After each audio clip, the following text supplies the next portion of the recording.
humble parent is simply thrilled to see their children walking with Christ. A humble businessman wants to share the credit with the team. A humble teacher is just thrilled to know his students are now prepared a little better for life.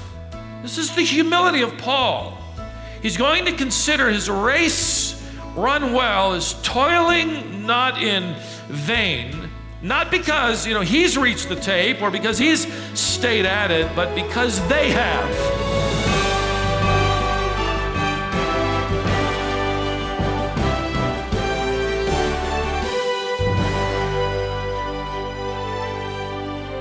Have you ever wondered what it would look like to live a life of unwavering commitment? No holding back, no turning away, and no regrets. In today's message, we're in a section of Philippians where Paul describes his own life as a race well run, a labor that wasn't in vain, and a sacrifice joyfully offered.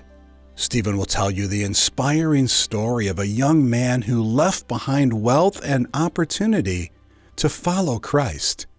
He lived by the motto, no reserves, no retreats, no regrets. This message is a powerful reminder of what it means to live fully for Christ with no regrets. In 1904, William Borden graduated from a Chicago high school. His mother had come to faith when he was 8. They were attending Moody Church, what is now Moody Church. He was the heir to the Borden Dairy Estate, which is alive and well today. And when he graduated from high school, he was already a millionaire, and his parents decided to give him a gift and to send him on a trip around the world before he entered college. And so as a 16-year-old, he's traveling throughout the Middle East and Europe and Asia, and he had come to faith himself earlier in life, and he began to have a growing sense of a burden for unreached people. He wrote in his Bible while he was on that trip the words, "No reserves." And he committed his life vocationally to ministry, and he wrote home to tell his parents about it. Many thought it was kind of, youthful zeal, and it'd pass over time, pass away. It didn't. He began his college studies at Yale University and openly lived for Christ and made it clear that he was headed for some mission field one day. In fact, as a freshman, he started a Bible study group, and that ultimately impacted that university. At the end of his freshman year, he had 150 guys in Bible study and prayer groups. And when he graduated from Yale, it had so influenced the student body that out of the 1,300 students then attending Yale, 1,000 of them were in these Bible study groups, meeting for prayer. His ambition never let up, and he eventually narrowed his sights on Muslims in northern China, where he wanted to go. And so after graduating from Yale, he wrote 2 more words in the back of his Bible, the words, "No retreat." No reserves, no retreats. Borden turned down every lucrative offer. He even turned down leading the Borden enterprise. Instead, he entered seminary, and after completing his studies, he immediately went to Egypt to learn Arabic to prepare to reach the Muslims of China. No reserves, no retreats was his motto. He would never make it to China. To the shock of the Western world that had sort of chronicled the unusual story of this young man willing to turn his back on all of that wealth and go to the Middle East to learn Arabic. While he was in Egypt, he contracted spinal meningitis, and within a month, William Borden passed away at the age of 25. The newspapers headlined, of course, the news of Yale's most famous graduate dying like that. Pundits and reporters all kind of weighed in on, the tragedy of a wasted life, et cetera, et cetera. As if anticipating the upheaval, knowing he was going to die, William Borden opened his Bible and went back to the back flyleaf where he had written those earlier words, "No reserves, no retreats," and he added 2 more words that were found after his death, "No regrets." No regrets. By the way, he didn't write no mistakes, no need to confess sin, no problems, no regrets. There would be things he and every genuine believer would like to do over, but dedicating your life to Jesus Christ and the things that you do for Christ in whatever way you do them will never be regretted. No one will ever say on their deathbed, you know what I really regret is that I didn't put more hours in at the job. I wish I'd landed that contract. I regret I never caught that 10-pound bass. I regret that I didn't lower my golf handicap, or I regret that I didn't pay off my house, or I regret that I didn't care enough about my lawn. I won't regret that.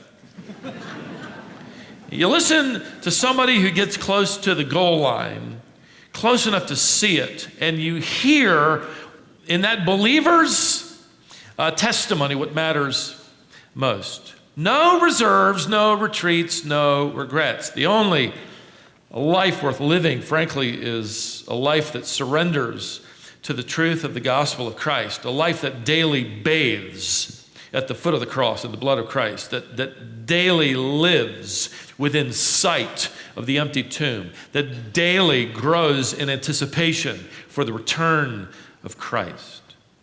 You will never say no failures, no sin-needy confession, no disappointments, but you will say, I, having given everything I could to Christ, and at those moments when I did, no regrets. You're about to hear an aging apostle who can smell the goal line talk about anticipating a life like that. No reserves, no retreats, no regrets. Turn to Philippians chapter 2, and we pick it up at that last paragraph, or one of the last paragraphs in chapter 2, beginning in verse 14, where Paul has been urging the believers, you remember, to hold out the word of life, to offer it to a dying, dark world, to shine like stars to a sin-darkened world, to stop complaining, but to join together in shining. And now Paul adds this deeply personal testimony about his own perspective on life. Let's listen in. Look at verse 16. Holding fast, literally holding out the word of life, so that in the day of Christ I will have reason to glory, because I did not run in vain, nor toil in vain. You catch what he's saying? I want you Philippians to live out the gospel, because if you do, as far as I'm concerned, my life will have no regret. Would you notice how he describes his life here? There are going to be three different images he gives us to describe his life as he looks over his shoulder, and even his present life. The first one, you'll notice he mentions here that he's a runner. He's a runner. He's not going to run in vain. You'll notice, by the way, as you read Paul's letters, how often he reaches into the world of athletics to make a point. And it's obvious he witnessed many of these. He uses a verb here, trecho, which means to run as if you're in a race, to run a race. In every Greek city, Philippi is one of them, they had a very dominant building in the city, and it was the gymnasium. The gymnasium, unlike what we typically think of, it actually included more than sporting events. It was the intellectual club of the city. This is where philosophers would come. This is where Socrates would have taught on his views of eternity. This is where pundits came, teachers arrived. Paul would have taught in the gymnasiums of these cities. And of course, it was also the place for athletic training and contests. Paul witnessed them. He'll refer in his letters to boxing, 1 Corinthians chapter 9 and verse 26. He'll refer to athletes being summoned to the starting line, 1 Corinthians 9:27. He'll refer to runners pressing on as they see the goal line, Philippians 3:14. He'll use that word there. He even refers to watching the judge award the athlete who's won, and places on his head that laurel wreath of leaves. This is the idea Paul is drawing from here. In fact, the Greek city-states were often in disputes and at war with each other, but every 4 years, no matter what, they would call a 30-day ceasefire, and they would gather to compete in the famous Olympic events that carry on to this day, and philosophers would arrive and poets to read their latest writings, and sculptors would arrive to carve statues of the winners. Athletes would come and compete, and then back to war they'd go, much like today. Paul writes about running his race in order to win a prize in 1 Corinthians. He writes to the Galatians and he says, look, don't abandon the gospel so that I have run my race in vain, Galatians chapter 2. And now here to the Philippians, he once again refers to the strenuous effort of an athlete who has given his life and is running his race, brief as it is. And Paul says, I hope that this race is not in vain, and I'm convinced I'll have no regret if you, Philippians, live out the gospel. This is the humility of Paul, which is rather shocking to me. It's as if he says, look, if you demonstrate the gospel, my life is worth living. You need to pick up here in verse 16 that Paul not only talks about running, he uses the word toiling in vain. And now he pulls a picture off the construction site, as it were, out in the field. For a migrant worker, kapio is the word that refers to working intensely. It is difficult labor, strenuous effort. In fact, one New Testament scholar wrote that both of these images, to run and to work, have the idea of exertion and exhaustion. It's all combined. Has the idea here of stress and sweat. So if you might think that, my Christian life must not be working out all right because it's filled with stress and sweat and exertion and exhaustion, join the ranks of Paul, who was running his race. And it's worth it, he effectively writes here. It isn't in vain. As long as you Philippians can get along in unity and stop complaining and display the light of the gospel to your culture, which is lost in the dark. And so this becomes then the opposite of pride. This is the opposite of pride. He found a reason to rejoice in the success of another. A proud parent wants praise for raising children and every success they view as their own, credit. A proud businessman or woman wants all of the credit for the uptick in stock value. A proud teacher wants accolades for every graduate that walks across the stage. A humble parent is simply thrilled to see their children walking with Christ. A humble businessman wants to share the credit with the team that makes it possible. A humble teacher is just thrilled to know his students are now prepared a little better for life. This is the humility of Paul. He's going to consider his race run well as toiling not in vain, not because, he's reached the tape or because he hasn't fallen or he's stayed at it, but because they have sacrificed their faith in service. It's like the Apostle John. Paul says, there's really no greater joy than seeing that my children walk in truth. It's all about the mission. It's all about the gospel. And that such a demonstration of humility to them.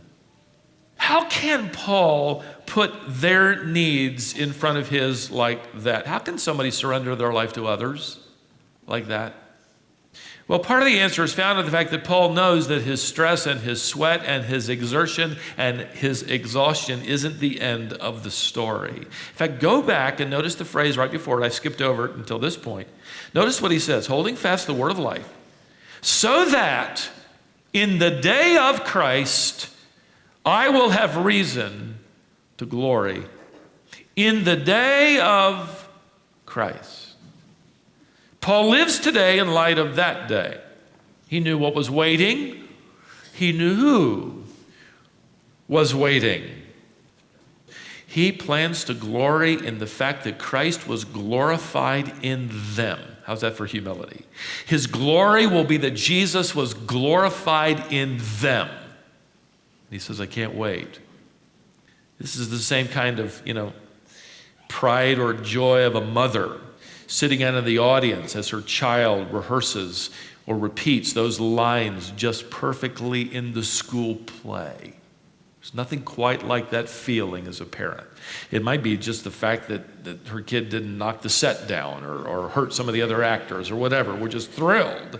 It's kind of like a parent with a middle schooler who, makes the honor roll, or a high schooler in a couple of weeks. The pride of a mom and a dad in the fact that their son or daughter is going to walk across the stage with the braiding of honors, or maybe as the valedictorian. Some parents, like mine, just thrilled that I graduated. I was in line with everybody else. I don't know what your joy is going to be. But Paul's chains around his wrists, as he's writing this letter, don't matter. See, from outward appearances, it would be, the world would say, you ran in vain. You toiled in vain, Paul. Look at you. He says, oh, no. If the Philippians, if you would just demonstrate the grace of God as you hold out the word of life, none of this matters. I will glory in that moment when I see Jesus Christ. Paul does have a little bit of an advantage. I will tell you that. And I think this is why God would use him and how God would use him in the way he used him. He had seen heaven. This is one of the spurious accounts. He had literally seen it. He'd been given a tour of it early in his ministry as he was prepared by the Holy Spirit. He'd seen the Father's house. Can you imagine? This will be what God uses, among other things, to enable him to persevere like few in human history have ever had to persevere. And you see that even when he speaks of suffering, he speaks of joy. This is the same kind of joy that Jesus Christ, it's spoken of him, who for the joy set before him endured the cross. We tend to think only of enduring the cross. He says, I did it with joy. Why? Because of what was set before him. He knew. He knew where he'd come from. Can you imagine the celebrating, the singing, and the joy, and the noise that Paul must have heard? If in fact it would have happened, and we have no reason not to believe it didn't, but as he's touring, he would have heard the eruption of singing and rejoicing, because Luke's gospel in chapter 15 tells us that the angels, the hosts of heaven, break into praise whenever a sinner on earth is converted to the gospel of Christ. So, somewhere along that way, he's probably hearing this eruption. Can you imagine the rejoicing that it must be, and what he more than likely heard as well, the celebration as one redeemed sinner after another arrives safely home. If they rejoice that one has come to Christ, imagine the celebration when they arrive safely home. Let me illustrate for you what that might sound like or be like. Rick Hansen was a paraplegic athlete, and he circled the globe to try to raise awareness of spinal cord research. He would literally take 2 years to make it along the path selected. It was a grueling trip. The article I read said this: you could see pictures of him in all kinds of weather, burning heat, slashing rain, blizzard, wind, traveling on all kinds of terrain, as those interstates or roads took him through deserts or forests or farmlands or over mountains. Pictures covering the event would show him with his head strained back, his neck bulging with muscles, his arms taut, his fists like stone as he climbed mountain roads and wheeled through rain-blackened streets of small cities where their inhabitants, indifferent or unaware, as most were, especially in the early days. But over the course of the events of these 2 years, the news media would pick it up, and more people began to find out about it. On May 23rd, 1987, he heads home on his final leg of the journey. And while he's still quite a ways away from Vancouver, which is his home place, people are already in little pockets just kind of gathering to cheer him on as he comes to a little neighborhood or a city. As he got nearer, the crowd thickened. The news was talking of his arrival. And along both sides of the highway, there would be hundreds of people. And then as he got closer, thousands of people. And then even closer, tens of thousands of people clapping and cheering, some of them weeping, throwing in his path flowers.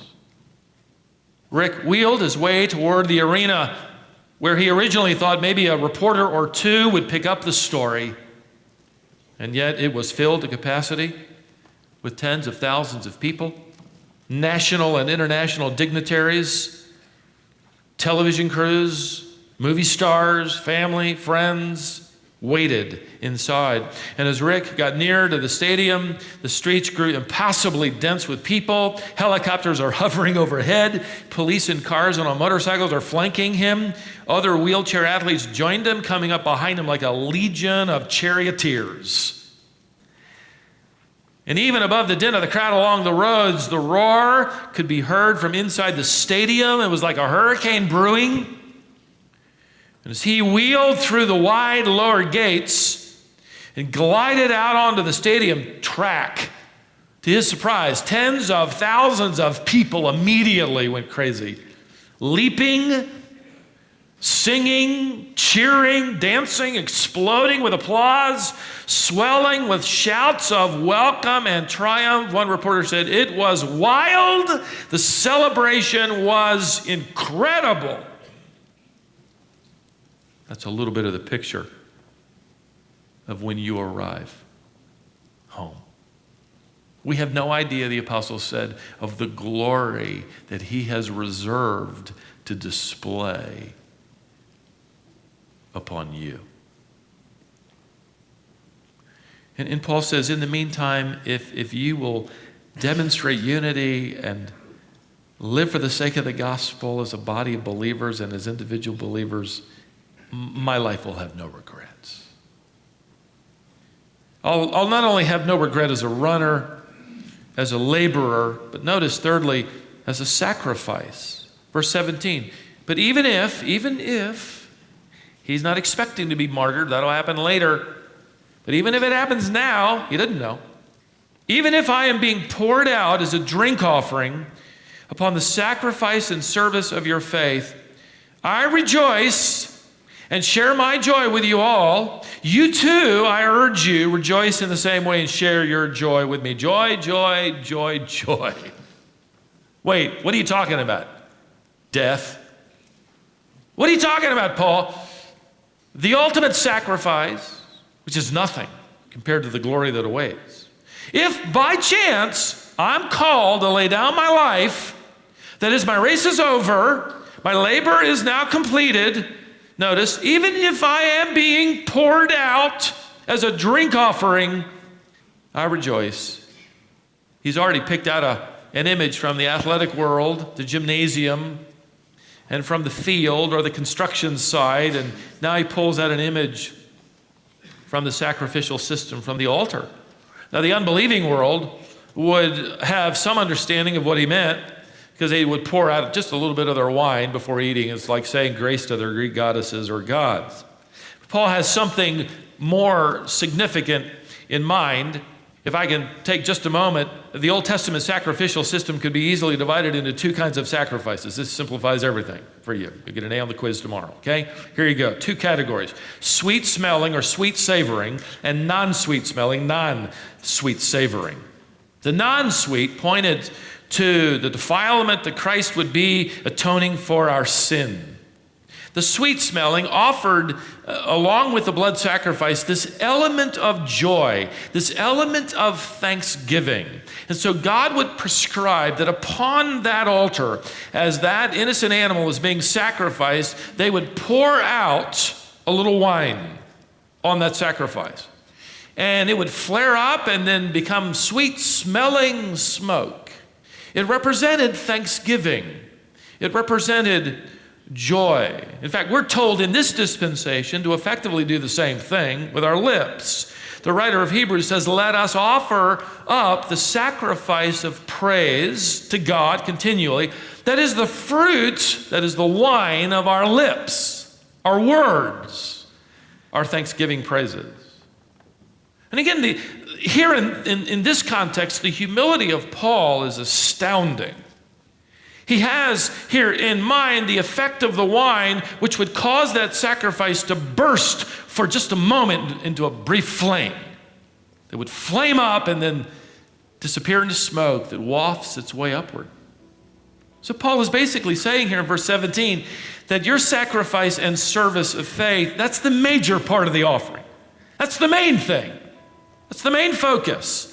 But my life is just this little added libation upon your sacrifice. In other words, even if I lose my life, it won't be wasted. There will be no regrets, because I'll be just a little wine upon your sacrifice unto Christ. I'll burst into flame for a little while, just for a moment, and then turn into smoke, and I'm happy with that.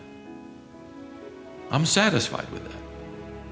You'd think he'd say, I'm the main thing, and you guys are just passing. He says the opposite.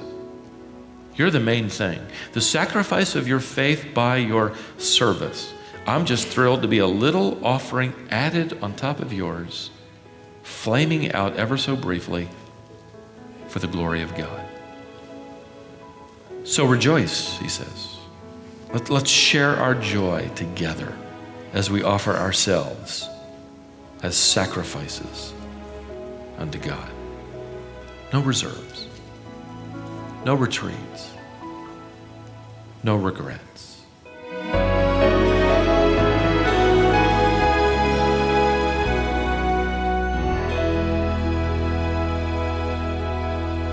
Living with no reserves, no retreats, and no regrets is possible when we surrender to Christ, live in the light of His resurrection, and give ourselves fully to the gospel mission.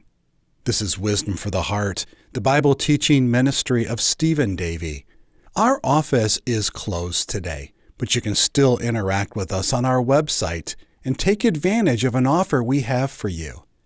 In addition to these daily Bible lessons, we publish Heart to Heart, a monthly devotional magazine that tackles different biblical topics. Each month, Stephen dives into subjects like prayer, faith, evil, and more. You'll also find a daily devotional guide to help you stay grounded in God's Word. Some of the past topics include, is hell real? How to share your faith? What is true happiness? We offer free issues of Heart to Heart to anyone who asks.